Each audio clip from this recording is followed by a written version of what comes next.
My name is George, and for as long as I can remember, I have been obsessed with two things: getting as strong as physically possible on the barbell bench and trying to grow my chest. However, when I started to bench more and see a little bit of a strength increase, I noticed less muscle growth in my chest, shoulders and triceps. And when I started to train more for hypertrophy, I would see no increase in my bench because I wasn't bench pressing. So I've always wondered, what is the absolute best push day to get as strong as possible on the bench press while still maximizing muscle growth? Well, after years of research, practice and trial and error, I think I have finally nailed the most optimal push day that you can do at any gym to get as strong as possible on the bench press while still maximizing muscle growth. So here it is, the cable lateral raise. Now you may be thinking, why are you starting with your lateral delts? Well, there are three main reasons. Firstly, it will have absolutely no effect on your pushing movements. You will still be just as strong on the bench press if you train your lat delts first. Secondly, it warms up your shoulders. And thirdly, no one has ever complained about having too big a lateral delts. Now the gold standard movement will be something on a cable.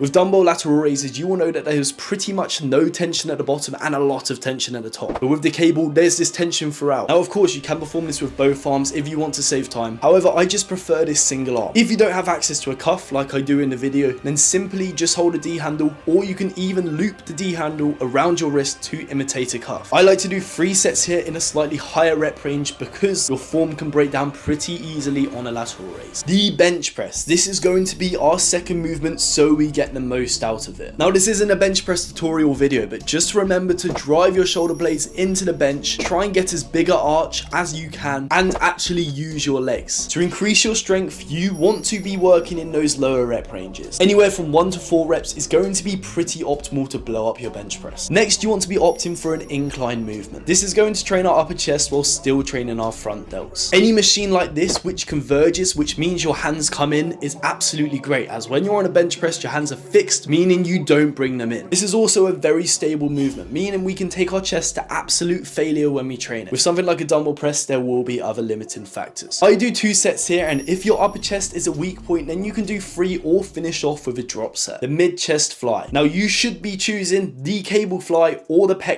over the dumbbell fly, as it just provides tension throughout the whole movement. We're doing this to train our mid chest, as the bench press won't give us much stimulus as we were training in such low rep ranges. And we're doing a fly so we can now fully shorten our chest, which is the absolute opposite of the bench press. If you happen to have an insanely lacking lower chest, then you can simply just raise the cable and perform a decline fly or a decline cable press. Then you want to stay on the cable and perform our first tricep exercise, which is a tricep extension. Now the absolute gold standard here, and my favorite tricep exercise, is a crossover extension. This is going to be better than a normal extension as you get such a greater range of motion. However, if all the cables happen to be taken in the gym, you can just stick 2 ropes on there or perform a single arm extension. This is primarily going to train the long head of your tricep. However, all 3 heads will still be pretty much active the whole time. Then simply stay on the cable, turn around and perform an overhead extension. Now, if you can, get a bench and perform your overhead extension with a bench. This is going to provide more stability, meaning you can take your triceps closer to failure. However, if not, simply just stand up, but you may feel a bit more unstable. This movement is now going to bias to lateral and medial heads of our tricep, and you really want to be focusing on that stretch when your arms are getting pulled back to fully lengthen your triceps. For both tricep exercises, I want you to be working anywhere from 6 to 12 reps. And if you want to throw a drop set in there because they are a lacking muscle group and they recover pretty quickly, then by all means do so. Do this session 1 to 2 times a week, and I promise you, you will see an increase in your bench press while still maximizing muscle growth. If you've enjoyed, please subscribe and see you later.